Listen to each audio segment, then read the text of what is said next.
In the harsh wilderness of 1880s Arizona territory, a small figure stumbles through the desert heat toward an Apache camp. 7-year-old Mary Catherine runs barefoot across the burning sand, her tear-stained face telling a story of desperation that would move even the hardest heart. When she collapses at the feet of Naalnish, a respected Apache warrior, her broken words reveal a truth so dark it shakes him to his core. Her mother is trapped in an unspeakable situation with her own brother, and Mary Catherine has nowhere else to turn. The Apache code demands protection of the innocent, but helping this white child means crossing dangerous lines in a territory where tensions between settlers and tribes already run deadly high. Naalnish faces an impossible choice between his people's safety and his conscience. But when a child cries for help, can any warrior with honor truly walk away? Before we jump back in, tell us where you're tuning in from, and if this story touches you, make sure you're subscribed, because tomorrow I've saved something extra special for you. The wooden cross around Mary Catherine's neck caught the late afternoon sun as she lay unconscious in the shade of Naalnish's wickiup. The small silver chain had broken during her desperate flight, but she clutched the carved wooden symbol like a lifeline, her tiny fingers wrapped around the only thing connecting her to her mother. Naalnish studied the child's face, noting the bruises that painted purple shadows beneath her eyes, and the scratch marks along her arms where thorns had torn at her flesh during her wild run through the desert. Her dress, once a cheerful blue calico, hung in tatters around her small frame. Each rip told a story of desperation, of a child running for her life through unforgiving terrain. 3 days earlier, Mary Catherine had awakened to her mother's muffled sobs echoing through the thin cabin walls. It wasn't unusual anymore, since Uncle Jeremiah had arrived 6 months ago, claiming to help after her father's death from fever. The sounds of her mother's distress had become as regular as the desert wind. But this morning was different. This morning Mary Catherine heard her uncle's voice, thick with whiskey and something darker. "Sarah, you know this is how it has to be. Your husband's gone, and you need a man to take care of things. Family takes care of family." Through a crack in the bedroom door, Mary Catherine had watched her mother, back against the far wall, shaking her head frantically. "Jeremiah, please, this isn't right. Thomas would never want this. I'm your sister, for God's sake." "Half-sister," Jeremiah corrected, his voice cold as winter stone. "And Thomas ain't here to want anything anymore, is he? You got a choice, Sarah. You do what I say, or you and that girl of yours can try surviving out here on your own. See how long you last without a man's protection." Mary Catherine had seen the resignation creep into her mother's eyes, the same look a trapped animal gets when it realizes the snare is too tight to escape. That's when she knew she had to run. Her mother had tried to protect her for months, making excuses, sending her away when Uncle Jeremiah's drinking got particularly bad. But protection was slipping away like sand through desperate fingers. The Apache camp had been her destination from the moment she slipped through the cabin's back window. She'd seen Naalnish and his hunting party at the trading post months before, back when her father was still alive and they made occasional trips for supply. Her father had spoken respectfully with the Apache leader, trading fairly and showing the kind of honor that impressed even traditional enemies. Mary Catherine remembered how Naalnish had looked at her with kind eyes and given her a small bead bracelet as a gift of friendship. Now, as consciousness slowly returned to the child, Naalnish watched her fingers trace the wooden cross. He'd seen enough traumatized children in his 40 years to recognize the sign. The way she startled at sudden movements, how she pressed herself against the wickiup's walls as if trying to disappear, the haunted quality in her blue eyes that spoke of things no child should witness. "Please," she whispered, her voice hoarse from crying in the desert heat. "You have to help my mama. Uncle Jeremiah. He's doing bad things to her." She tried to stop him, but he's too strong, and he says if she doesn't do what he wants, he'll hurt me too. The words tumbled out in a rush, as if she'd been holding them inside for so long they'd poisoned her from within. Naalnish felt something cold settle in his chest. Among his people, the protection of women and children was sacred. A man who violated that trust forfeited any claim to honor or even humanity. But this was white man's business, and his people had learned through blood and betrayal that involving themselves in settler affairs usually ended in violence for the Apache. The territorial government had made it clear that Indians who interfered with white settlers for any reason would face swift and brutal retaliation. Still, as he looked at this broken child clutching her mother's cross, Naalnish felt the weight of his warrior's oath pressing against his chest like a physical burden. Some things transcended the boundaries between peoples. Some evils demanded response regardless of the political consequence. Mary Catherine's tear-filled eyes met his, and in them he saw not just a child's desperation, but a test of everything he claimed to believe about honor, protection, and what it meant to be a warrior worthy of the name. Naalnish's war lance stood planted in the earth beside the central fire, its eagle feathers catching the evening breeze as the tribal council gathered in a circle. The ceremonial weapon had been passed down through 3 generations of warriors, each addition of feathers and beadwork marking acts of courage and protection of the people. Tonight, it seemed to watch over deliberations that would test the very principles it represented. The child slept fitfully in his wickiup, while the Apache leaders debated her fate and that of her mother. Naalnish sat cross-legged, his weathered hands resting on his knees as he listened to voices both for and against involvement in what many saw as white man's troubles. "She is not our people," spoke Kachis, an elder whose wisdom carried the weight of decades spent navigating the treacherous waters between Apache survival and white expansion. "We have lost too many warriors already defending our own women and children. Why should we risk more lives for strangers who may turn against us the moment it serves their purpose?" Murmurs of agreement rippled through the circle. These men had seen friends and family members hanged for crimes they didn't commit, had watched their hunting grounds fenced off by settlers who claimed divine right to land the Apache had stewarded for generations. Trust between the peoples had been shattered so many times that the pieces cut anyone who tried to rebuild it. But Naalnish's mentor, an ancient warrior named Geronimo's nephew, leaned forward with eyes that held the fire of old conviction. "The spirits do not recognize the color of skin when they weigh a man's honor. A child cries for help. A woman suffers violation. These are not white problems or Apache problems. These are human problems that test whether we are still worthy to call ourselves protected." The debate continued as stars emerged overhead. Some argued that helping the child would bring cavalry attention to their camp, endangering everyone for the sake of 2 people who weren't even Apache. Others pointed out that their warrior traditions demanded protection of the innocent, regardless of tribal affiliation. Naalnish felt the familiar weight of leadership settling on his shoulder. At 35, he was young for a war chief, but his proven courage in protecting the people had earned him respect among even the most traditional elders. His decisions carried consequences that extended far beyond his personal honor. "I have walked among the white settlers," he said finally, his voice carrying the authority of experience. "Most fear us because they have been taught we are savages who know nothing of mercy or justice. If we turn away from this child's plea, if we ignore her mother's suffering, we prove their teachings true. We become the savages they believe us to be." Cochise shook his head slowly. "And if we help them, and the cavalry comes for retribution, how many Apache children will cry for help then? How many Apache women will suffer when the soldiers burn our camps?" The question hung heavy in the night air.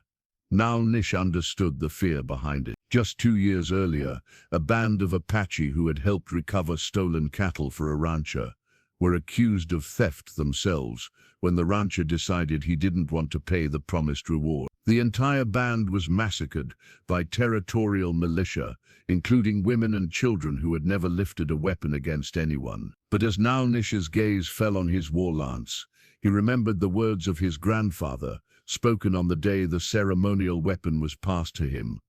"A warrior's strength is not measured by how many enemies he can kill, but by how many innocents he can save. The lance chooses its bearer based on the courage to do what is right, even when what is right is dangerous." "I will go alone," Naalnish announced, rising to his feet. This choice is mine to make. If there are consequences, they will fall on my head, not on the people. Geronimo's nephew also stood, his old bones creaking with the effort. No warrior fights alone when the cause is just. I may be old, but my arrow still flies true. One by one, other warriors rose. Not all of them, but enough. Young Chato, whose own sister had been taken by raiders years before, Swift Fox, who had lost his mother to smallpox brought by white settlers, but still believed in honor above revenge. Running Bear, barely old enough to be called a warrior, but fierce in his convictions about protecting the helpless. As Naalnish pulled his war lance from the earth, he felt the weight of ancestral responsibility settling into his bones. The feathers stirred in the night breeze as if approving his choice. Some fights were worth the risk, and some wrongs demanded correction regardless of the personal cost. The child's tears had awakened something in him that transcended tribal politics and territorial boundaries. Tomorrow, he would discover whether an Apache warrior's honor could bridge the gap between two worlds at war. The burnt photograph lay hidden beneath Mary Catherine's thin mattress, its edges charred black from the night Uncle Jeremiah had tried to destroy all reminders of her father. She had rescued it from the fireplace when he passed out drunk, burning her small fingers as she pulled the family portrait from the flames. Now only half remained, showing her mother's smile and her father's strong hand resting protectively on her shoulder, while the rest had been consumed by fire and rage. Mary Catherine remembered that photograph being taken at the church social just 6 months before the fever came. Her father, Thomas Morrison, had been the kind of man who commanded respect without demanding it, his quiet strength evident in the way other settlers sought his counsel, and the way even hostile Apache hunters would nod respectfully when their paths crossed at the trading post. "Your papa was a good man," her mother had whispered during one of Uncle Jeremiah's drinking binges, when they huddled together in the small bedroom while he raged about debts and responsibilities and the burden of caring for his worthless half-sister and her brat. Sarah's voice carried the weight of memory and loss, each word a prayer for better times that seemed impossibly distant. The fever had taken Thomas Morrison in less than a week, burning through his powerful frame like wildfire through dry grass. Mary Catherine still remembered the sound of her mother's keening grief, a sound that seemed to come from somewhere deeper than human lungs could reach. For 3 days after the burial, Sarah had sat motionless beside the grave, refusing food or water, until exhaustion finally claimed her. That's when Uncle Jeremiah had arrived with his wagon and his promises of family assistance. "Can't have my sister living out here alone with a child," he'd announced to the few neighbors who attended the funeral. "Family takes care of family, and a woman needs a man's protection in this territory." At first his help had seemed genuine. He'd repaired the cabin's leaking roof, chopped wood for winter, and even brought supplies from town when their stores ran low. Mary Catherine had been grateful for his presence, for the way her mother's endless tears had finally stopped flowing. Hope had seemed possible again. But as weeks passed, Uncle Jeremiah's assistance had transformed into control. He'd moved into her parents' bedroom, claiming the need to be close in case of Indian raids or bandit attacks. He'd taken over the household finances, insisting that women couldn't understand such complicated matters. Most disturbing of all, he'd begun drinking heavily and speaking to Sarah in ways that made Mary Catherine's stomach twist with confusion and fear. "Your mama needs to understand her place now," he'd tell Mary Catherine when Sarah protested his increasingly inappropriate behavior. "She's got responsibilities to family, and family doesn't come free. Your papa's dead and buried, girl. Time to accept how things are now." The night Mary Catherine decided to run had started like too many others, with Uncle Jeremiah's drunken voice echoing through the cabin walls and her mother's muffled sobs providing a heartbreaking counterpoint. But this time, the sounds had been different. This time her mother's voice had carried a note of absolute terror that cut through Mary Catherine's heart like a knife blade. Please, Jeremiah, not in front of Mary Catherine. She's just a child. She doesn't understand. Then maybe it's time she learned how the world really works. Maybe it's time she understood what happens to women who don't have men to protect them. Mary Catherine had pressed her ear to the bedroom door, trying to understand the strange sounds that followed. Her mother's voice, pleading and broken, Uncle Jeremiah's laughter, cruel and satisfied, and underneath it all, a sound like struggling, like someone fighting against bonds too strong to break. When morning came, her mother emerged from the bedroom with fresh bruises on her arms and a look in her eyes that reminded Mary Catherine of the wild horses she'd seen trapped in box canyons, their spirits breaking under the weight of captivity. Sarah moved through the cabin like a ghost, preparing breakfast with mechanical precision, while Uncle Jeremiah watched with the satisfied expression of a man who had finally gotten what he wanted. That's when Mary Catherine knew she had to run. Her mother was disappearing piece by piece, consumed by something too terrible for a 7-year-old to fully comprehend, but horrible enough to recognize as evil. The wooden cross around her neck, her father's final gift, seemed to burn against her chest as she made her decision. Someone had to help. Someone had to care enough to fight for what was right, and if her own people wouldn't listen to a child's desperate plea, maybe the Apache warrior with kind eyes and strong hands would prove that honor still existed somewhere in a world that seemed determined to destroy everything good and pure. The sacred medicine pouch hung heavy against Naalnish's chest as he knelt before the ancient medicine man, Wise Crow, whose weathered hands moved over the collection of herbs, stones, and sacred objects that had guided Apache decisions for generations. The pouch contained sage for purification, turquoise for protection, and the dried heart of an eagle for courage in the face of impossible odds. Wise Crow's eyes, clouded with age but sharp with spiritual insight, studied the contents of the medicine pouch as if reading signs written in a language older than human speech. The old man's fingers traced patterns in the sand between them, each mark a symbol connecting the physical world to the realm of spirits and ancestors. The spirits speak of a child's tears falling like rain on dry earth, Wise Crow said, his voice carrying the authority of one who had walked between worlds for more than 70 years. They speak of innocence violated and honor tested, but they also speak of danger, of consequences that ripple outward like stones thrown into still water. Naalnish waited in respectful silence, understanding that wisdom couldn't be rushed. The medicine man's counsel had guided the tribe through decades of conflict with settlers, Mexican soldiers, and rival tribes. His spiritual insight had saved countless lives and prevented wars that would have destroyed them all. "Tell me what your heart says about this white child's plea," Wise Crow continued, his gnarled fingers selecting specific herbs from the medicine pouch. "Not what your mind calculates about risks and rewards, but what your spirit recognizes as truth." The question forced Naalnish to look beyond tactical considerations and political consequences. "My heart says that a warrior who ignores a child's cry for help is no warrior at all. It says that evil left unchallenged grows stronger, like fire that consumes everything in its path." Wise Crow nodded slowly, adding sage to a small fire that flickered between them. The smoke rose in spirals that seemed to carry messages to unseen observers. "And what does your heart say about the cost of this choice? That some prices are worth paying, even if they destroy the one who pays them." Spoken like a true warrior. "But consider this, Naalnish.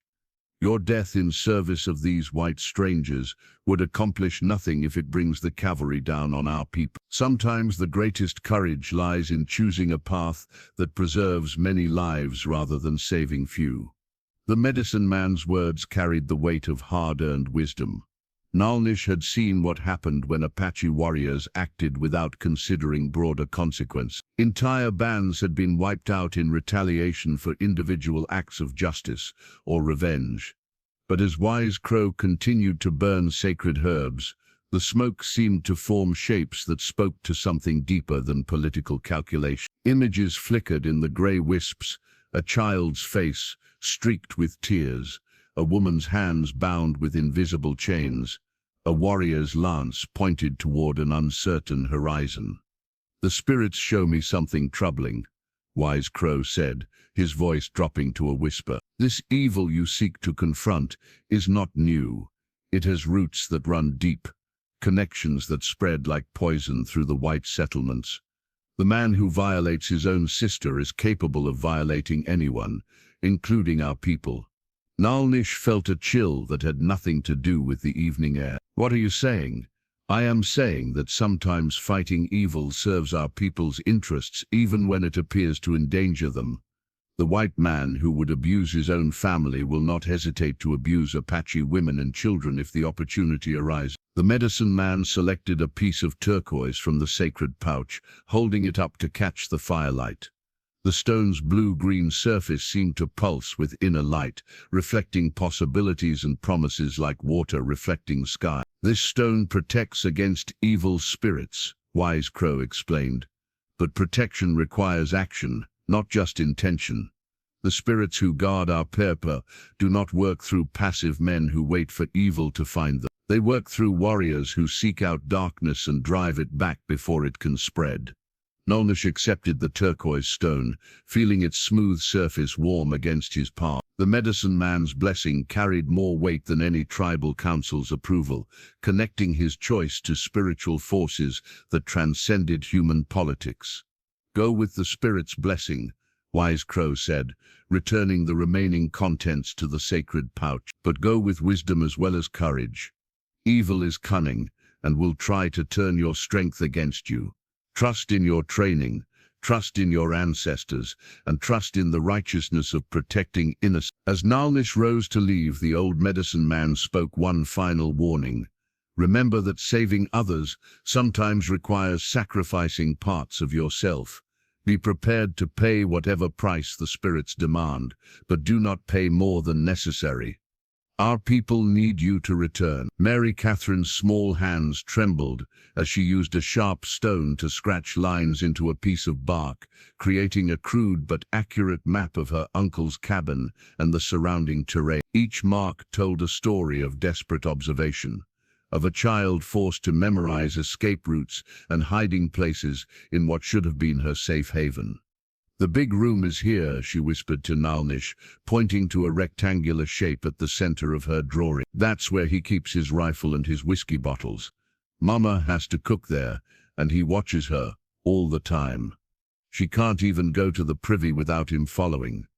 Naalnish studied the bark map with the intensity of a warrior planning for battle. The child's crude drawings revealed tactical information that could mean the difference between success and disaster. The cabin's single door, the placement of windows, the location of outbuildings, and most importantly, the positions where Jeremiah Morrison typically stationed himself throughout the day. "This smaller room?" Naalnish asked, pointing to a space connected to the main area. "That's where Mama sleeps now. Used to be my parents' room, but Uncle Jeremiah took it over. He put a board across the door so she can't get out at night." Mary Catherine's voice dropped to barely above a whisper. "Sometimes I hear her crying in there, and sometimes I hear him laughing." The map showed the corral where Jeremiah kept his horses, the well that provided the cabin's water, and a small shed where he stored tools and supplies. But what caught Naalnish's attention was a series of small X marks scattered around the property's perimeter.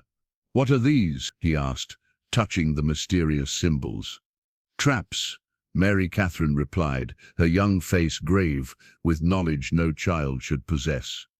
"Uncle Jeremiah sets them for wolves and coyotes, but he told Mama he'd set them for anyone else who came around uninvited. He's real proud of how good he is at catching things that don't want to be caught." Naalnish felt his jaw tighten. The man he was preparing to face wasn't just a brute who used physical strength to dominate others. He was a calculating predator who planned his cruelty with methodical precision. "Where does he keep the keys to your mother's room?" "On a string around his neck. Never takes it off, even when he's sleeping." Mary Catherine's finger traced a path on the bark map from the main room to a position near the fireplace. He sleeps in a chair most nights, with his rifle across his knees. Says he's protecting us from Indians and bandits, but I think he's really making sure Mama can't escape. The irony wasn't lost on Naalnish. The very people Jeremiah claimed to protect his family from had become their only hope for salvation.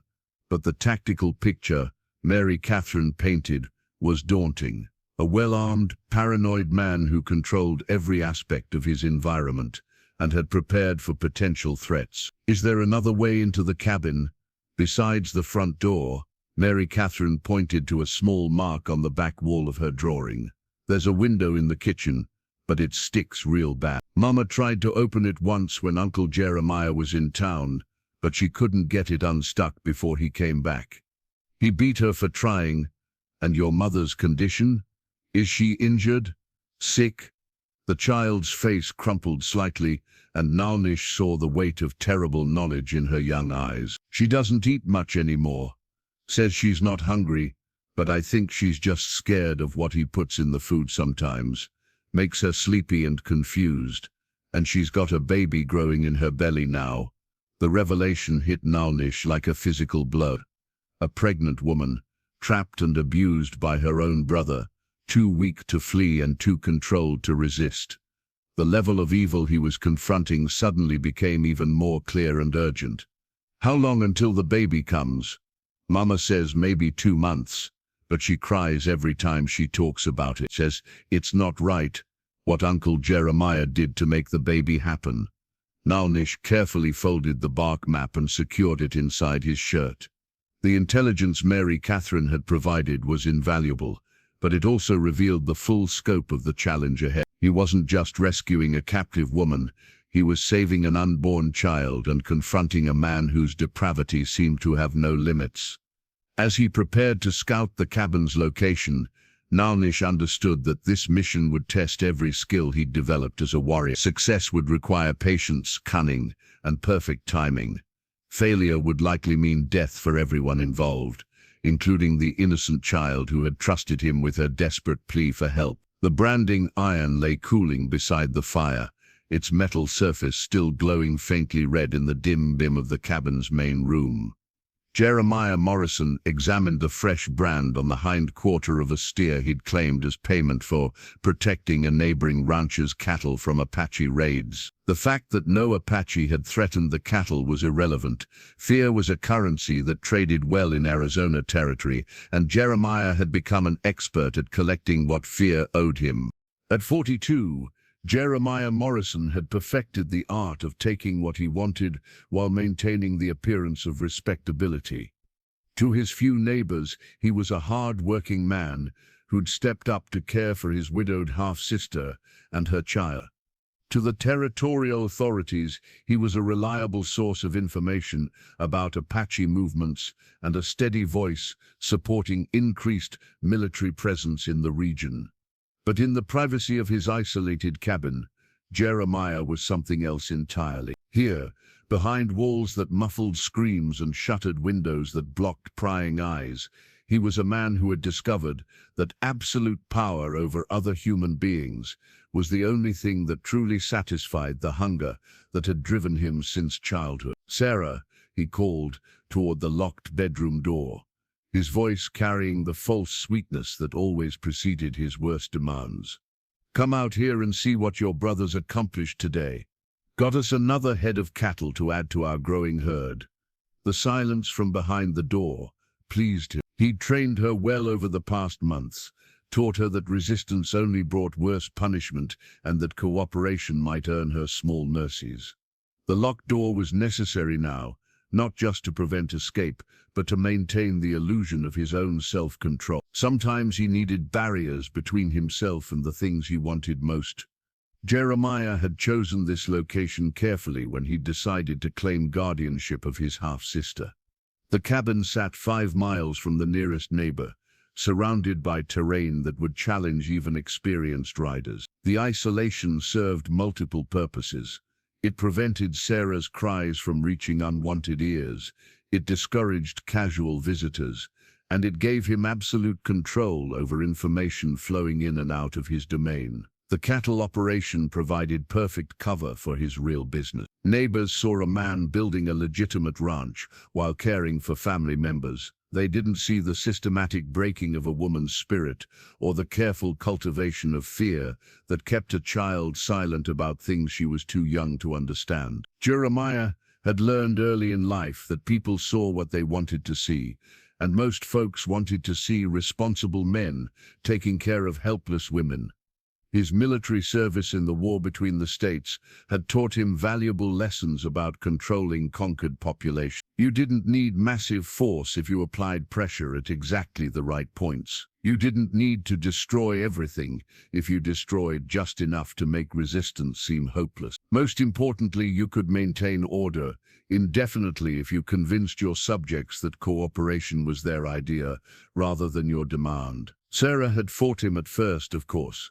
The widow's spirit had needed breaking before she could accept her new reality. But pregnancy had a way of focusing a woman's priorities, especially when she understood that the child's welfare depended entirely on her father's goodwill. Jeremiah smiled as he remembered the moment when resistance had finally died in her eyes, replaced by the blank acceptance of someone who had learned that survival required surrender. The branding iron served purposes beyond marking cattle. It reminded Sarah of his capability for causing pain, of his willingness to mark things he owned. Sometimes he heated it while she watched, letting her imagination supply details about what happened to property that tried to run away. The threat was often more effective than the reality, though he'd used the iron's heated metal to convince her once that his warnings carried substance. Young Mary Catherine had been a complication he hadn't initially anticipated. The child's presence limited some of his activities and complicated others, but her escape actually served his purposes better than her continued presence would have. Now, Sarah understood that even her daughter's safety depended on complete cooperation. The child would likely die in the desert, which solved the problem of potential witnesses while providing him with perfect leverage over her mother. The fact that no search party had returned with news of finding the girl's body suggested that the Apache had found her first. Jeremiah felt no particular concern about that outcome. Dead was dead, whether from exposure or Indian arrows. What mattered was that Sarah now understood the consequences of defiance and the price of attempting escape. Tonight, as every night since the child's disappearance, he would unlock Sarah's door and remind her of her responsibilities to family. Tonight, as always, she would submit to his authority because submission was her only choice in a world where he controlled everything she needed to survive. The piece of paper clutched in Sarah Morrison's trembling hands bore the words to a lullaby she used to sing to Mary Catherine, written in pencil on the back of an old flour sack. The paper was worn soft from being folded and unfolded countless times, the words smudged by tears that fell like rain during the long nights when grief threatened to consume what remained of her sanity. "Rock-a-bye, baby, in the treetop.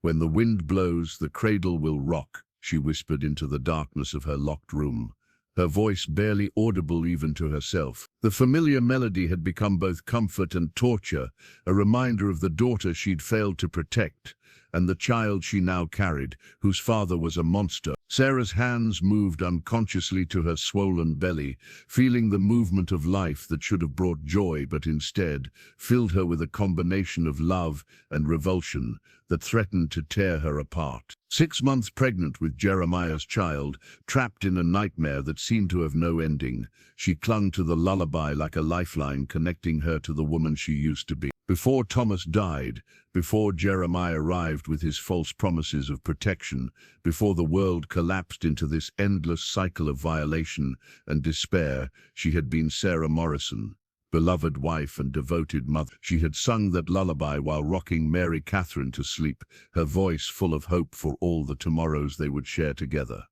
Now she sang it to an empty room, hoping somehow the words would reach across the desert to wherever her daughter had fled. Dead or alive, safe or suffering, Mary Catherine existed somewhere beyond these walls, and Sarah's maternal love demanded that she continue the rituals of motherhood, even when motherhood itself had been stolen from her. The locked door represented more than physical imprisonment. It symbolized the systematic destruction of everything she had once believed about family, protection, and the basic decency that supposedly governed human relationships. Jeremiah had explained, with the patient tone of a teacher instructing a slow student, that she had invited this treatment through her own weakness and dependence. "You needed a man to take care of you," he reminded her regularly. "You couldn't survive on your own with a child to raise. I stepped up when nobody else would, and this is how you repay my sacrifice, with ingratitude and resistance." The twisted logic had a terrible consistency that wore away at her sanity like water wearing away stone. In her weakest moments, usually when hunger and exhaustion made clear thinking impossible, Sarah almost believed his version of events. Almost convinced herself that she deserved this treatment, that her current situation was the natural consequence of her own failures as a wife and mother. But then she would feel the baby move, or remember Mary Catherine's laugh, or catch sight of her reflection in the window and see what months of abuse had done to her face, and the truth would reassert itself with painful clarity. She was not being cared for. She was being consumed. She was not being protected. She was being destroyed, piece by piece, until nothing remained but the shell of a woman, too broken to remember why resistance had ever seemed possible. The lullaby served as her anchor to sanity, proof that she had once been capable of tenderness and hope. Each time she sang the familiar words, she reclaimed a small piece of the woman who had loved freely and then loved in return. Each verse was an act of rebellion against Jeremiah's attempts to convince her that this was all she deserved, all she had ever been worth. "When the bough breaks, the cradle will fall, and down will come baby, cradle and all." The words carried new meaning now, prophecy rather than nursery rhyme. Her world had indeed fallen, but somewhere in the wreckage might still be pieces worth salvaging. The baby kicked against her ribs, and Sarah felt the familiar surge of protective love mixed with helpless rage. This child would be innocent of its father's crimes, deserving of the same fierce maternal devotion she had given Mary Catherine. But how could she protect this baby when she had failed so completely to protect the daughter, who had already depended on her strength? Night after night, she planned impossible escapes and imagined miraculous rescues, each fantasy crumbling against the reality of her physical weakness and complete isolation. But the lullaby continued, a bridge between the mother she had been and the mother she still hoped to become, if hope itself could survive long enough to see another dawn. In the darkness, with only the familiar words for company, Sarah Morrison sang to her lost daughter and her unborn child, keeping alive the last spark of love in a world that seemed determined to extinguish everything good and pure. The turkey feather lay carefully placed on the windowsill of the cabin's kitchen, its bronze and black markings catching the early morning light like a deliberate signal. Naalnish had positioned it there during the darkest hour before dawn, moving through shadows with the silent precision that had kept him alive through countless raids and hunts. From his position in a grove of mesquite trees 50 yards from the cabin, Naalnish watched the building for signs of movement. The structure matched Mary Catherine's bark map perfectly.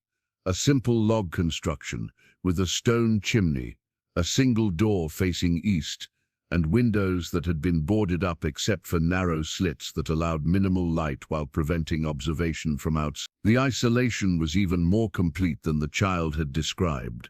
No other structures were visible in any direction, no roads led directly to the property, and the terrain around the cabin had been cleared of vegetation that might provide cover for approaching threats. Jeremiah Morrison had chosen his fortress well, creating a place where he could control every aspect of his environment. But isolation worked both ways. What protected Jeremiah from unwanted interference also cut him off from potential assistance. The nearest neighbor was miles away, too distant to hear screams or respond to calls for help. If Naalnish could neutralize the man's advantages, the same features that made the cabin a perfect prison could transform it into an inescapable trap. Movement at the kitchen window caught his attention. A woman's face appeared briefly in the narrow opening, pale and gaunt, with dark circles under her eyes that spoke of sleepless nights and constant fear. Sarah Morrison looked older than her years, worn down by months of abuse and the physical demands of pregnancy. She noticed the turkey feather immediately, her hand reaching toward it with desperate hope before quickly withdrawing. Her eyes scanned the horizon, searching for whoever had left this unexpected gift. Naalnish remained perfectly still, knowing that premature contact could destroy any chance of successful rescue. The feather was an Apache hunting sign, used to communicate with allies during complex operations that required coordination across distance and time. To most white settlers, it would appear to be random debris blown by wind. But Sarah Morrison's reaction suggested she understood its significance, recognizing it as evidence of intentional human presence rather than natural accident. A sound from inside the cabin made her retreat from the window. Heavy footsteps and a man's voice, thick with morning whiskey, called out demands for breakfast and coffee. Naalnish heard Sarah's response, barely audible but clearly submissive, acknowledging orders with the flat tone of someone whose spirit had been systematically broken. Minutes later, smoke began rising from the chimney as Sarah prepared the morning meal. Through the window opening, Naalnish could see her moving carefully around the kitchen, her movements constrained by pregnancy and by the obvious presence of her captor in the adjacent room. When she passed near the window again, Naalnish used a small mirror to flash reflected sunlight in a pattern Mary Catherine had taught him. 3 quick flashes, a pause, then 3 more. It was a game the child had played with her father, using mirrors to send messages across their property when she was helping with chores. Sarah's reaction was immediate and profound. Her hand flew to her mouth to suppress a gasp, and her eyes filled with tears that spoke of hope rekindled after months of despair. She understood the signal, and more importantly, she understood what it meant about her daughter's survival and current safety, carefully making sure her movements appeared natural to anyone who might be watching from inside the cabin. Sarah adjusted her position at the window to signal acknowledgement. She touched the turkey feather once, quickly, then returned to her cooking with movements that seemed slightly less constrained than before. The brief contact established what Naalnish needed to know. Sarah Morrison was aware, cooperative, and desperately ready to attempt escape, despite the risks involved. Her condition would make flight dangerous, but remaining in Jeremiah's custody posed even greater dangers to both her and her unborn child. But as Naalnish prepared to withdraw and develop a more detailed rescue plan, he heard approaching hoofbeats from the direction of the main trail. A single rider, moving at a steady pace that suggested routine rather than urgency. The timing couldn't have been worse, with Sarah still processing the hope of rescue and Naalnish exposed in daylight hours when concealment was more difficult. The turkey feather had served its purpose, establishing contact and confirming Sarah's willingness to cooperate. Now Naalnish faced the challenge of maintaining that connection while avoiding detection by whoever was approaching the isolated cabin, where innocence suffered and evil flourished in the shadow of territorial indifference. The small beaded bracelet that Mary Catherine had made for her mother last Christmas lay wrapped in soft deerskin, its blue and white pattern spelling out Mama in the simple beadwork style the child had learned from watching Apache women at the trading post. Naalnish carried it carefully as he approached the cabin for his second contact with Sarah Morrison, understanding that this small token represented far more than decorative craft. Under cover of pre-dawn darkness, he had positioned himself near the kitchen window again, timing his approach to coincide with Sarah's routine of preparing breakfast while Jeremiah slept off the previous night's drinking. The bracelet would serve as proof of Mary Catherine's safety while establishing a communication method that could coordinate their escape without alerting her captor. Sarah peered at the window as expected, her movements now carrying a subtle alertness that hadn't been present during their first contact. Hope, even desperate hope, had a way of sharpening the senses and strengthening the will to survive. When she spotted Naalnish's carefully positioned signal mirror, she moved closer to the narrow opening. He held up the bracelet, allowing morning light to illuminate the familiar beadwork pattern. Sarah's reaction was immediate and overwhelming, her hand pressed against her mouth to stifle a sob of relief, tears streaming down her cheeks as she recognized her daughter's handiwork. The bracelet represented proof that Mary Catherine was not only alive, but safe enough to have convinced someone to help. Carefully using gestures developed during his previous reconnaissance, Naalnish indicated that Sarah should take the bracelet. She reached through the narrow window opening, her fingers trembling as they closed around the small piece of beadwork that connected her to the daughter she'd feared was dead.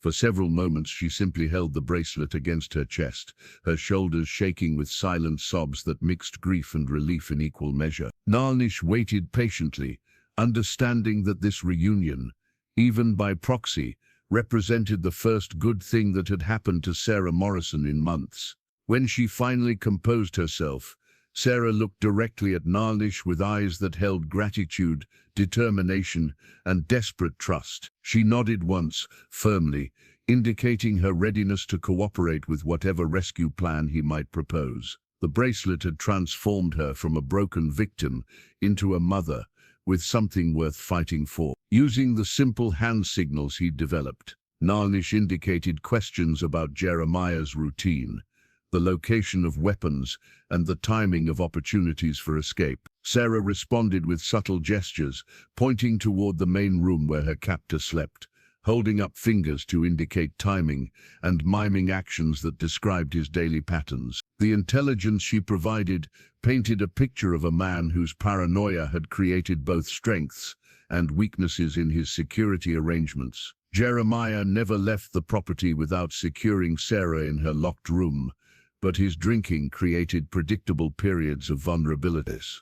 He kept multiple weapons but relied primarily on a rifle he never let far from his reach. Most importantly, Sarah indicated that Jeremiah planned to travel to town in 3 days to conduct business with cattle buyers. The trip would require a full day's absence, creating the best opportunity for rescue that they were likely to encounter.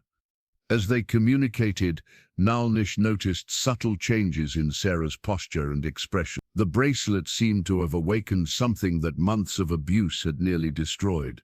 Her movements became more purposeful, her eyes sharper, her bearing slightly more upright. Mary Catherine's survival had given her something beyond mere hope.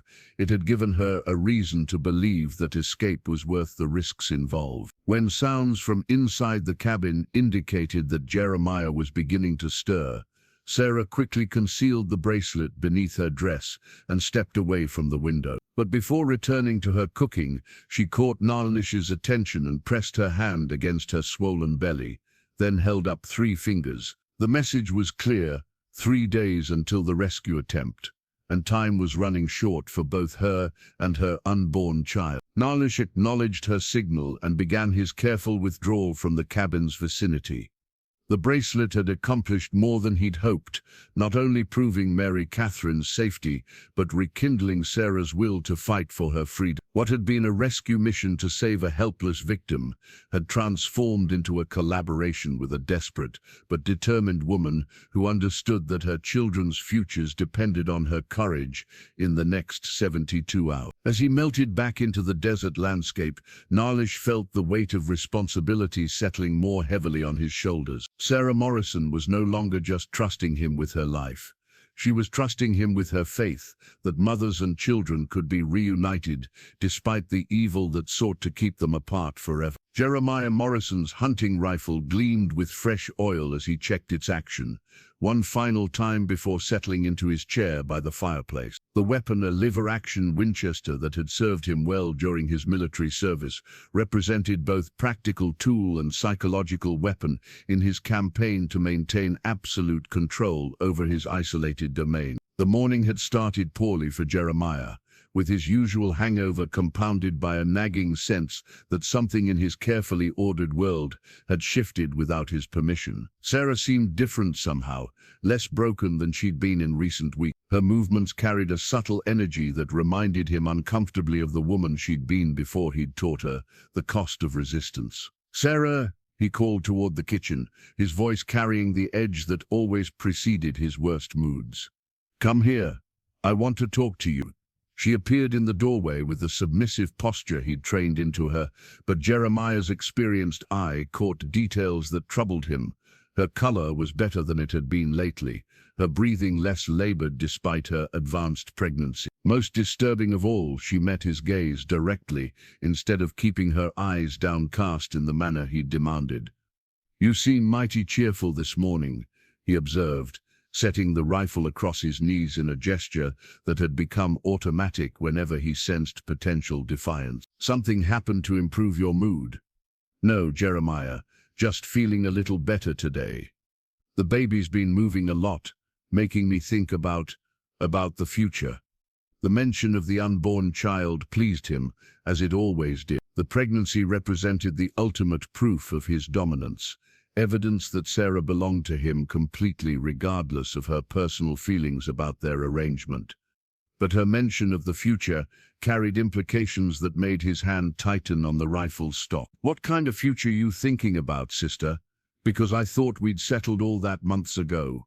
Sarah's brief hesitation before answering confirmed his suspicions that something had changed in her thinking. The broken woman he'd been living with for the past month wouldn't have dared to think about any future beyond the next day's survival.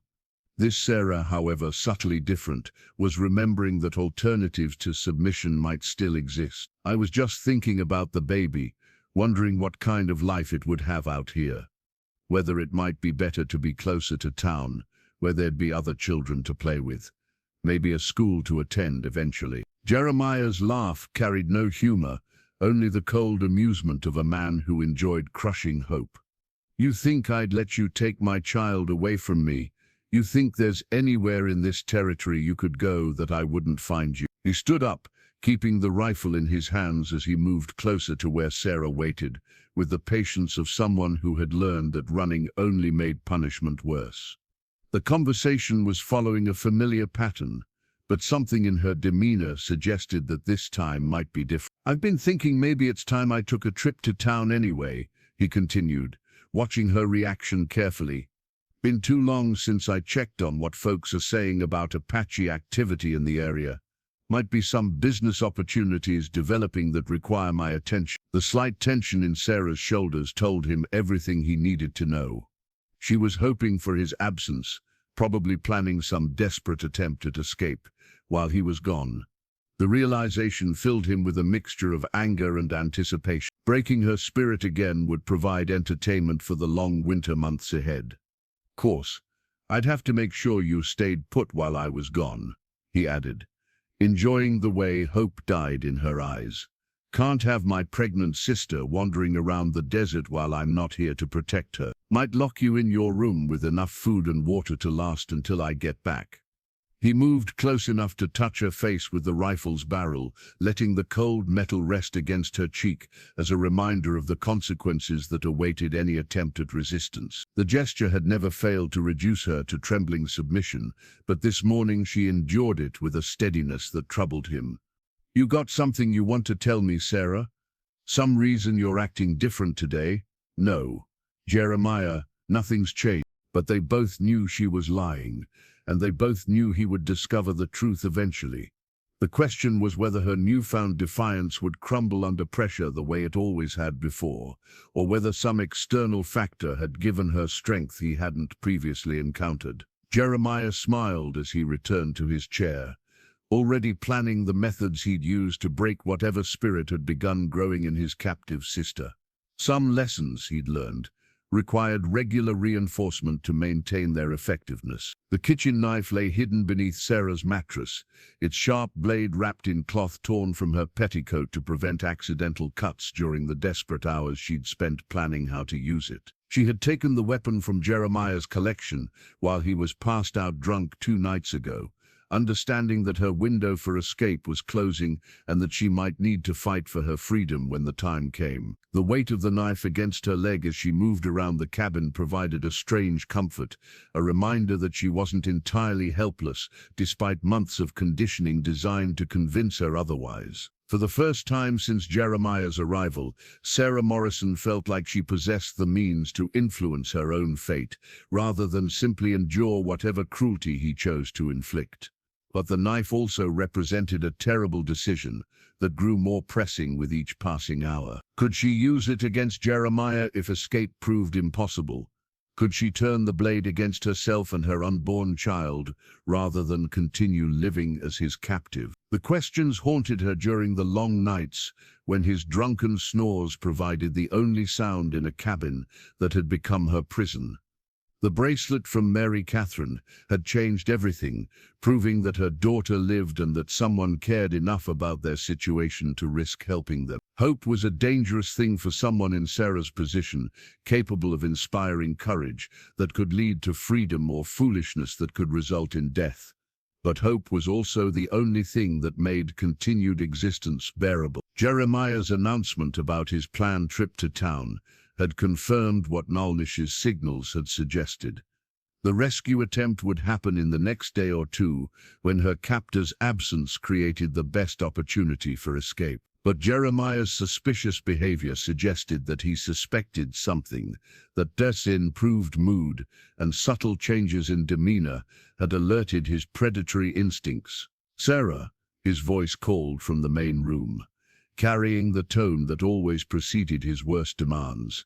"Come here. We need to discuss arrangements for my trip tomorrow." She concealed the knife beneath her skirt and moved to answer his summons, understanding that the next few hours would determine whether hope led to freedom or merely provided another reason for Jeremiah to demonstrate his power over her life.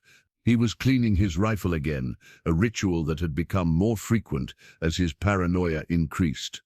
The weapon represented his ultimate authority in their isolated world, the final argument in any dispute about who controlled what happened within the cabin's walls. "I've been thinking about security while I'm gone," he said without looking up from his task. "Can't have you getting any ideas about wandering off while I'm conducting business. Pregnant women shouldn't be traveling, especially not in their condition." "I understand, Jeremiah. I'll stay here and rest like you want." "Oh, I know you will, because I'm going to make sure of it." He stood and moved toward her, the rifle held casually but ready for immediate use. Sarah forced herself to remain still as he approached, knowing that any sign of fear or resistance would only encourage whatever plan he was developing. "Going to secure you in your room before I leave," he continued, stopping close enough that she could smell the whiskey on his breath. "Lock you in with enough food and water to last until I get back. Maybe tie you to the bed just to make sure you don't get creative about trying to break down the door." The casual cruelty in his voice made Sarah's hand drift unconsciously toward where the knife lay hidden. The movement was small, barely perceptible, but Jeremiah's predatory instincts caught it immediately. "Something bothering you about that arrangement, sister?" "No, Jeremiah. Just worried about the baby. Being tied up for that long might not be good for either of us." "Baby will be fine. Babies are tougher than their mothers usually are. And you've gotten soft living under my protection all these months. Little discomfort might remind you to be grateful for how good you've had it here." His hand moved to the key hanging around his neck, fingering the metal that controlled access to her room, and by extension, controlled her existence. The gesture was automatic, unconscious, but it reminded Sarah that the key represented more than simple imprisonment. It represented his belief that she belonged to him completely, body and soul. But as Jeremiah continued to outline his security preparations, Sarah felt the knife's weight against her leg and remembered the bracelet hidden beneath her dress. Someone was coming to help. Someone cared enough about her and Mary Catherine to risk their own life challenging Jeremiah's authority. Tomorrow would bring either freedom or death, but it would also bring an end to the terrible uncertainty that had consumed her for months. The knife ensured that she would play an active role in determining which outcome prevailed.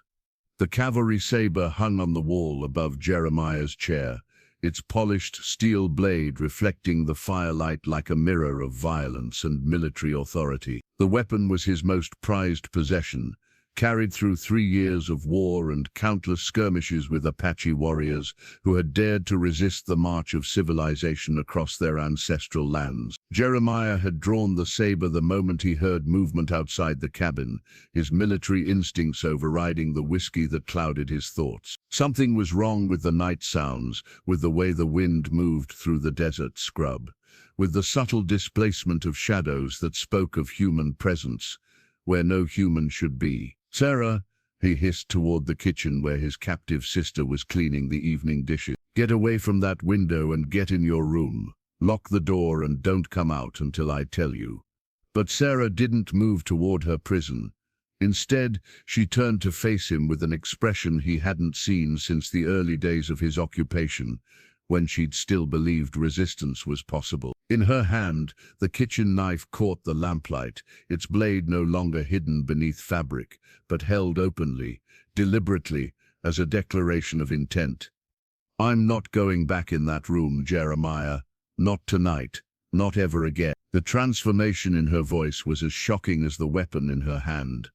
Months of systematic brutalization had stripped away her defiance, replaced it with the hollow compliance of someone whose spirit had been methodically destroyed. But tonight, something had rekindled the fire in her eyes, restored the steel to her spine. "Put that knife down before you hurt yourself," Jeremiah said, but his attention was divided between the immediate threat of his armed captive and the larger concern of whatever was moving in the darkness outside his stronghold. A sound from the direction of the corral confirmed his worst fears. The horses were restless, snorting, and stamping in the way they did when strangers approached.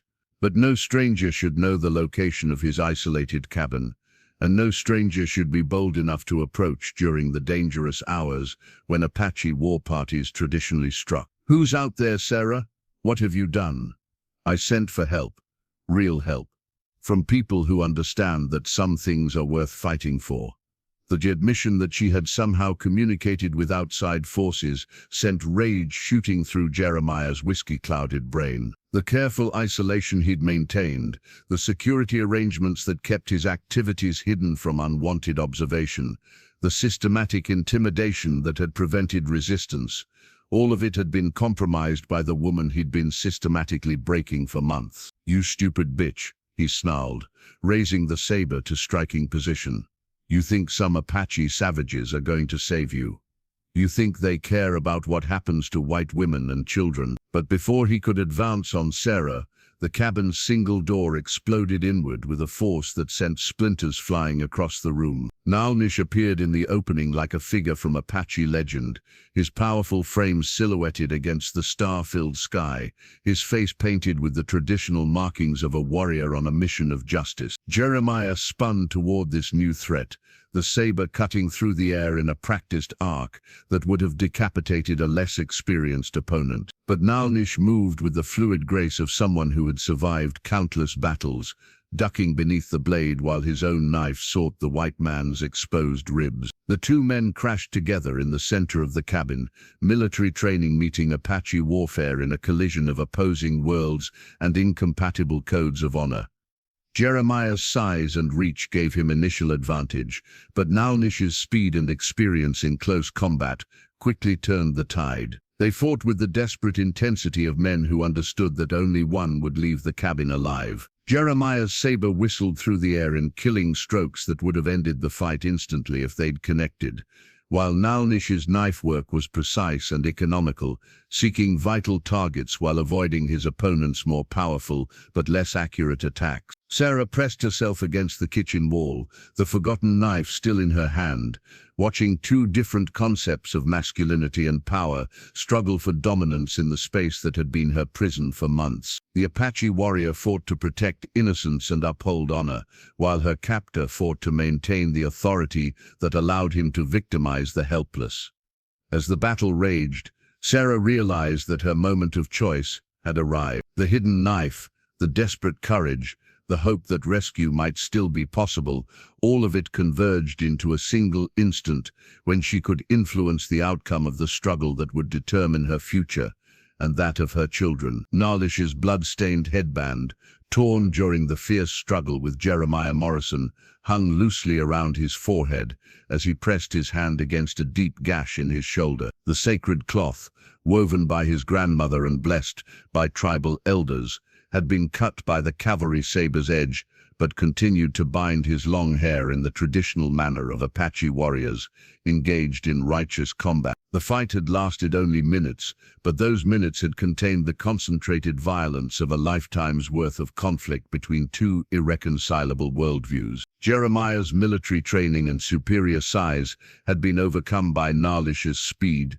experience, and most importantly by the intervention of Sarah Morrison at the crucial moment when her captor's attention was divided between multiple threats. The kitchen knife now protruded from between Jeremiah's shoulder blades, placed there by hands that had trembled with fear for months, but found strength when her children's future depended on decisive action. Sarah stood over the fallen man, her chest heaving with exhaustion and the overwhelming relief of someone who had finally struck back against the evil that had consumed her life. "Is he dead?" she whispered, her voice carrying the hollow tone of someone who had just crossed a moral boundary she'd never imagined she could cross. Naalnish knelt beside Jeremiah's motionless form, checking for signs of life, while keeping his own knife ready in case the wounded man retained enough strength for a final attack. The saber had inflicted serious damage during their struggle, opening cuts across Naalnish's chest and arms that would require attention, but the Apache warrior's superior conditioning and fighting skills had ultimately prevailed. "He breathes, but barely," Naalnish replied in the careful English he'd learned through years of trading with settlers. "The knife found its mark, but the choice of his life or death is not ours to make alone." Sarah stared down at her tormentor's broken form, feeling a complex mixture of satisfaction, revulsion, and unexpected pity. The man who had seemed so powerful, so completely in control of her existence, now looked small and pathetic, sprawled on the cabin floor in a spreading pool of his own blood. But as they watched, Jeremiah's eyes fluttered open, focusing on Sarah's face with the burning hatred of someone who had been defeated by those he'd considered completely under his control. His lips moved, forming words barely audible but carrying all the venom he could muster with his failing strength. "You stupid whore! Think you've won something? They'll hunt you down. Cavalry will come. Burn every Apache camp until they find you." Naalnish ignored the dying man's threats, instead focusing on Sarah's condition and the immediate necessities of their escape.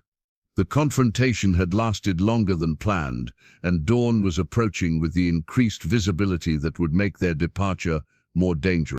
"Can you travel?" he asked, noting how her advanced pregnancy affected her movement and balance. "The journey to safety will be difficult, and we must leave before others come looking for him." Sarah nodded, her hand moving instinctively to protect her swollen belly. The baby had been active during the violence, responding to her elevated heart rate and stress, with movements that reminded her of what she was fighting to protect. "Mary Catherine," she said, the name carrying all the desperate love of a mother separated from her child. "Is she really safe? Is she alive and well? Your daughter lives and grows strong among my people. She speaks of you every day and counts the hours until your reunion.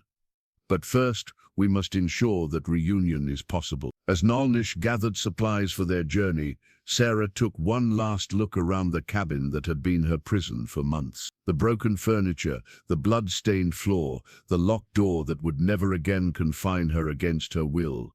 All of it represented a chapter of her life that was finally ending. The wooden cross around her neck, Mary Catherine's final gift before her desperate flight, seemed to burn against her skin with renewed significance. Faith had sustained her through the darkest hours, and faith would guide her through whatever challenges lay ahead. But as they prepared to leave, Jeremiah's labored breathing reminded them that their victory was incomplete. The man who had violated every principle of family protection and human decency still lived, still posed a potential threat to their future safety. Naalnish met Sarah's questioning gaze with eyes that held the weight of difficult decisions. Justice and mercy warred in his expression as he considered what honor demanded in the face of such comprehensive evil. The blood-stained headband marked him as a warrior who had fulfilled his obligation to protect the innocent, but it also marked him as someone who must live with the consequences of violence undertaken in service of righteousness. Sarah's wedding ring lay on the cabin's wooden table, its simple gold band catching the morning light as she removed it for the final time. The symbol of her marriage to Thomas Morrison, of the life she'd built before evil arrived to destroy everything she'd held dear, no longer carried meaning in a world where that innocence could never be recovered.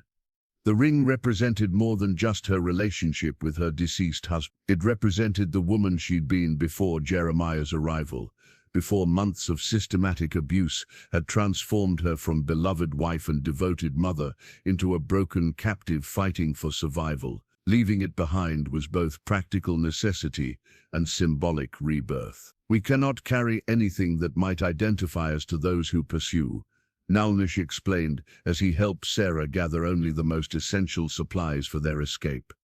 The ring marks you as Thomas Morrison's widow, and that connection will lead them to my people when they search for answers. Sarah understood the logic, but removing the ring still felt like severing her last connection to the life she'd lost. The simple band had been her comfort during the darkest hours of captivity, a reminder that she'd once been loved and valued by a good man who'd treated her with tenderness and respect. But as she set the ring aside, Sarah felt something unexpected. The woman who'd worn that ring had been naive about the evil that existed in the world, unprepared for the reality that family could become predator and protection could become imprisonment.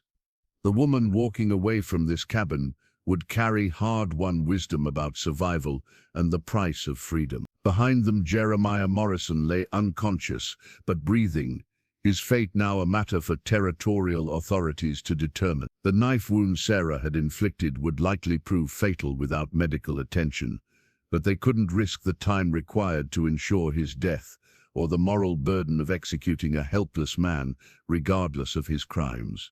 Will he live long enough to cause us trouble? Sarah asked as they prepared to abandon the cabin that had been both her prison and the site of her liberation. Perhaps, but a man who bleeds as he bleeds does not travel far or fast, and his words, if he lives to speak them, will sound like the ravings of someone fevered with pain and loss of blood. Naalnish's practical assessment provided some comfort, but Sarah understood that their escape was only the beginning of a longer struggle for safety. Jeremiah's connections to territorial authorities, his reputation as a solid citizen caring for helpless family members, would ensure that any accusations he made would receive serious attention. As they moved toward the door, Sarah paused for one final look at the room where she'd suffered months of degradation and terror.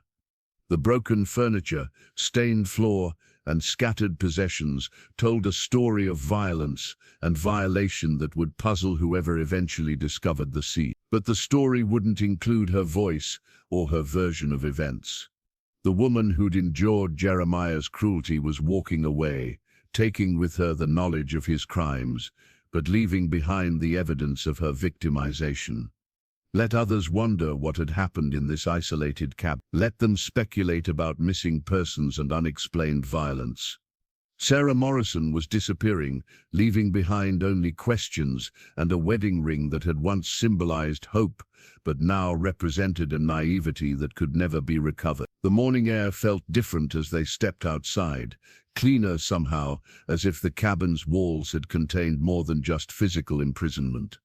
Sarah breathed deeply, filling her lungs with desert air that carried the scent of freedom rather than the oppressive atmosphere of captivity. Naalnish's horses waited in the mesquite grove, where he'd concealed them, sturdy animals trained for long journeys across difficult terrain. Sarah's pregnancy would make the ride challenging, but the alternative was remaining within reach of territorial authorities who would never believe her account of Jeremiah's crimes.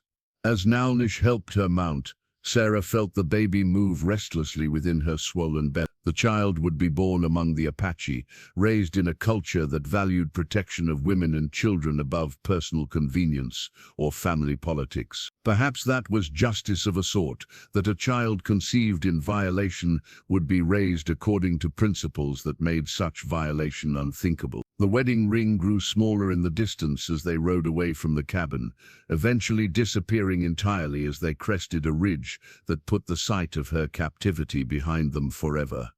Sarah didn't look back. The woman she'd been was gone, and the woman she was becoming had no need for tokens from a past that could never be reclaimed.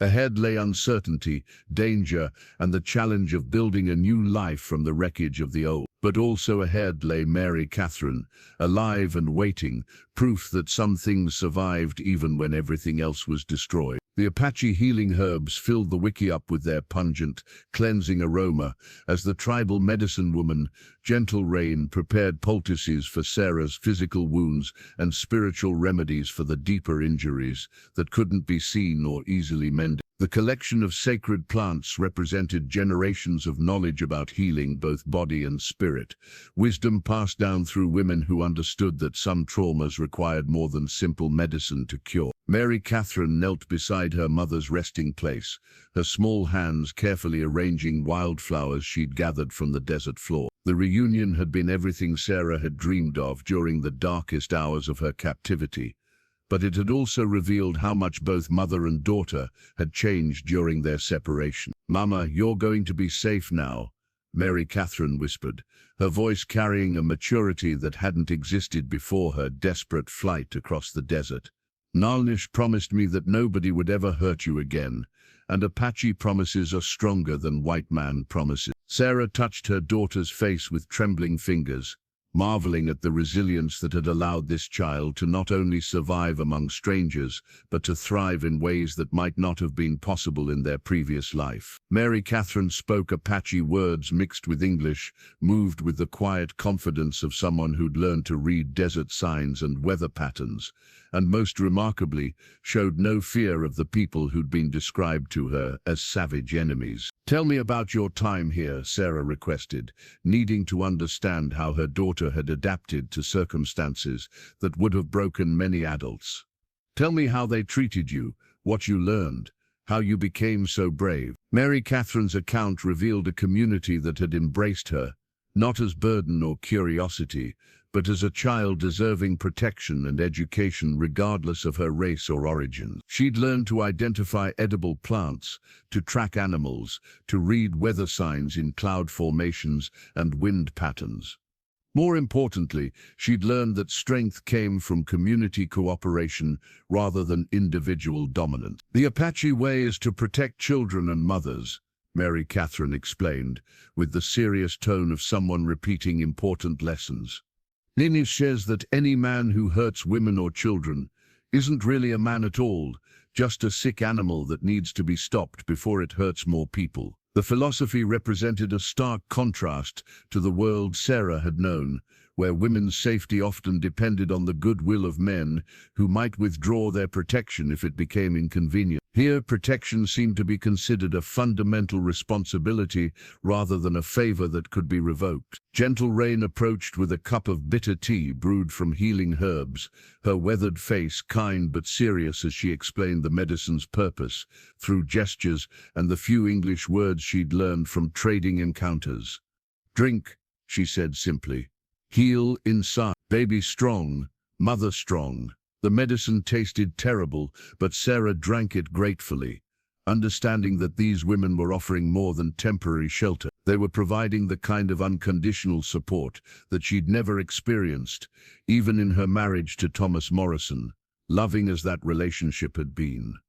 As evening approached, other Apache women gathered to share food and offer companionship to the rescued family. The meal was simple, consisting primarily of foods that could be gathered or hunted in the surrounding desert, but it was prepared and served with a ceremony that elevated the ordinary act of eating into something approaching sacred communion. Sarah noticed how the women included Mary Catherine in their conversations, asking her opinion about food preparation and listening respectfully to her answers. This wasn't the patronizing attention adults sometimes gave to children, but genuine respect for her growing knowledge and capabilities. "In our tribe," Naalnish explained during the meal, "children are valued for what they will become, but also for what they are now. Your daughter has shown courage and wisdom that many adults never achieve. She has earned her place among us through her own action." The words carried implications that extended beyond immediate hospitality.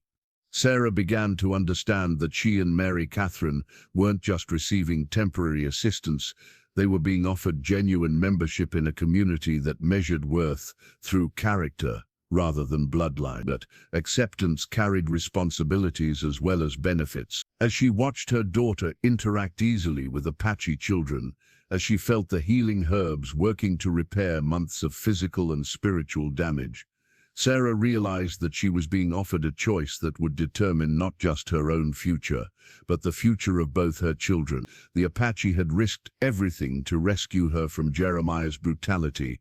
Now they were offering something even more precious, the chance to belong to a community where protection of the innocent wasn't negotiable, and where a woman's worth wasn't determined by her usefulness to predatory men. The land deed lay carefully folded in Sarah's hands, its official territorial seal and legal language representing hope for a legitimate new beginning far from the shadow of Jeremiah Morrison's crimes. Naalnish had acquired the document through trading connections with sympathetic settlers who understood that sometimes justice required circumventing official channels that failed to protect the innocent. The property consisted of 40 acres along a creek bed, 20 miles south of the Apache winter camp, far enough from major settlements to provide privacy, but close enough to trading posts for necessary supplies. Most importantly, it lay within the boundaries of land that Apache bands had used for generations, ensuring that Sarah and her children would have protectors who understood the value of what they were trying to build. The previous owner was a man named Henderson, Naalnish explained as they examined the modest cabin and outbuildings that came with the property. He grew sick with lung fever and decided to return east to his family. "When I explained your situation, he agreed to sell at a price that your husband's savings could cover." Sarah felt a mixture of gratitude and apprehension as she toured the homestead that might become their new home. The cabin was smaller than what she'd shared with Thomas Morrison, but it was clean and well constructed, with windows that weren't barred and doors that locked from the inside. After months of imprisonment, such simple freedoms felt luxurious. Mary Catherine ran ahead, exploring the creek bank and the small barn where previous owners had kept livestock. Her excitement was infectious, but Sarah noticed how her daughter remained constantly aware of her surroundings, checking sightlines and escape routes with the unconscious vigilance of someone who'd learned that safety couldn't be taken for granted.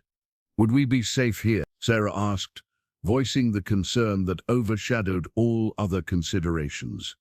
If Jeremiah survived his wounds, if territorial authorities come looking for answers about what happened at his cabin, the deed is legal and proper, Naalnish assured her. "You are Sarah Henderson now, widow of the previous owner, making a new start in territory where your past is unknown. Your story, if anyone asks, is that your husband died of lung fever and you chose to remain on land you'd grown to love." The false identity felt strange but necessary, another step in the process of leaving behind the woman who'd been Jeremiah Morrison's victim. Sarah Henderson could build a life based on her own choices rather than the circumstances that had been forced upon her. But the new identity also meant abandoning any legal claim to justice for the crimes committed against her. Jeremiah's version of events, if he lived to tell it, would go unchallenged by official testimony from his victims. The price of safety was accepting that formal justice might never be achieved. "What about the baby?" Sarah asked, her hand moving protectively to her swollen belly. "When it's born, what name will it carry? What story will explain its existence?" Naalnish considered the question carefully, understanding that the child's origins would require explanation that didn't implicate either of them in violence against territorial citizens. "The baby will be Sarah Henderson's child, conceived during her marriage to a man who died before seeing his offspring born.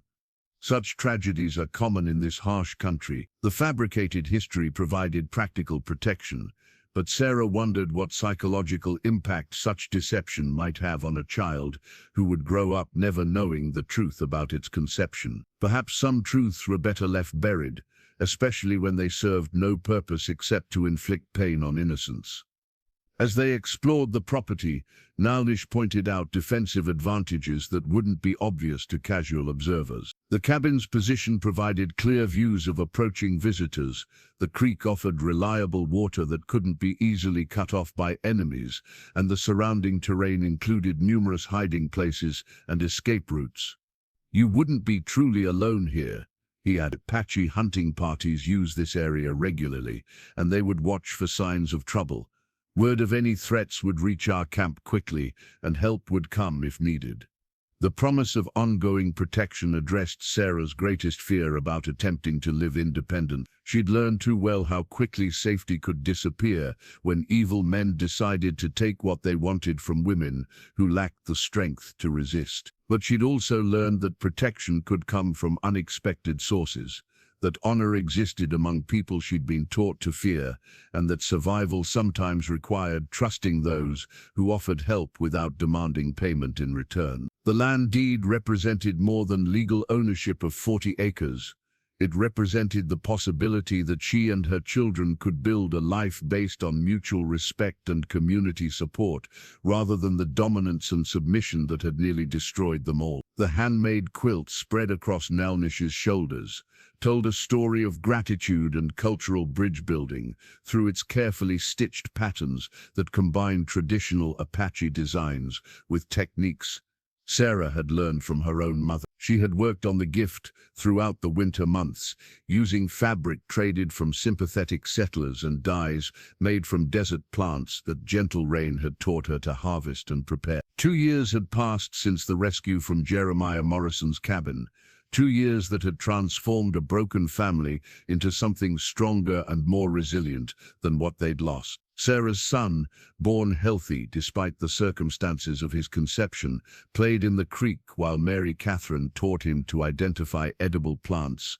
and animal tracks with the confidence of someone who'd mastered survival skills most adults never learned. The child bore no physical resemblance to his father, a mercy that allowed Sarah to love him without reservation or painful reminders of the violence that had brought him into existence. To everyone who knew them, including the boy himself, he was simply the son of Sarah Henderson, born after his father's death from lung fever. The quilting pattern tells our story, Sarah explained, as she presented the gift to Naalnish during his spring visit to check on their welfare. The blue represents water and life, the red represents courage and sacrifice, and the white represents the peace that comes when good people choose to help each other across the boundaries that usually divide us. Naalnish accepted the quilt with the solemnity appropriate to receiving something that represented months of careful work and deep thought. In Apache culture, gifts carried spiritual significance beyond their practical value, creating bonds of obligation and respect that lasted for generations. This will be treasured not just by me, but by my children and their children, he replied, understanding that Sarah was offering more than warm covering for cold nights. It will remind them that honor exists in protecting innocence, regardless of their tribe or nation. The homestead had flourished under Sarah's management, aided by agricultural techniques she'd learned from Apache women and supplemented by careful trading relationships with settlers who valued her skills in preserving food and treating common illnesses. The false identity had held firm, creating a foundation of respectability that protected her small family from unwanted scrutiny. But more importantly, the relationship she'd built with both Apache and white communities had created a network of support that ensured she would never again face threats alone. Mary Catherine moved easily between both worlds, serving as translator and cultural ambassador when misunderstandings arose between peoples who still viewed each other with suspicion. "Has there been any word of Jeremiah Morris?" Sarah asked, voicing a concern that still haunted her despite the passage of time and distance. "The man you knew by that name died from his wounds 3 days after you escaped," Naalnish reported with the matter-of-fact tone he used discussing unpleasant but necessary information. His body was found by territorial authorities who recorded his death as the result of an Apache raid. No investigation was conducted, and no pursuit was organized. The news brought Sarah a complex mixture of relief and something approaching grief. Relief that the threat he'd represented was permanently ended, but grief for the man he might have been if different choices had led to different outcomes. Even monsters had once been children, and the waste of human potential represented by his evil choices saddened her. "Do you think we made the right choices?" she asked. "Taking justice into our own hands, building new lives on foundations of necessary deception." Naalnish considered the question while watching her children play in the creek, their laughter echoing across water that reflected the desert sky like liquid sapphire. "I think we chose life over death, hope over despair, protection over destruction. The spirits judge intentions, not just actions, and our intentions were to preserve innocence and prevent further evil." As afternoon faded into evening, other visitors arrived to share the meal Sarah had prepared in Naalnish's honor. Apache friends who'd become family, settler neighbors who'd learned to value her medical knowledge and fair dealing, and children from both communities who played together despite the cultural differences that still divided their parents. The gathering represented something new in a territory where racial conflicts usually prevented such cooperation.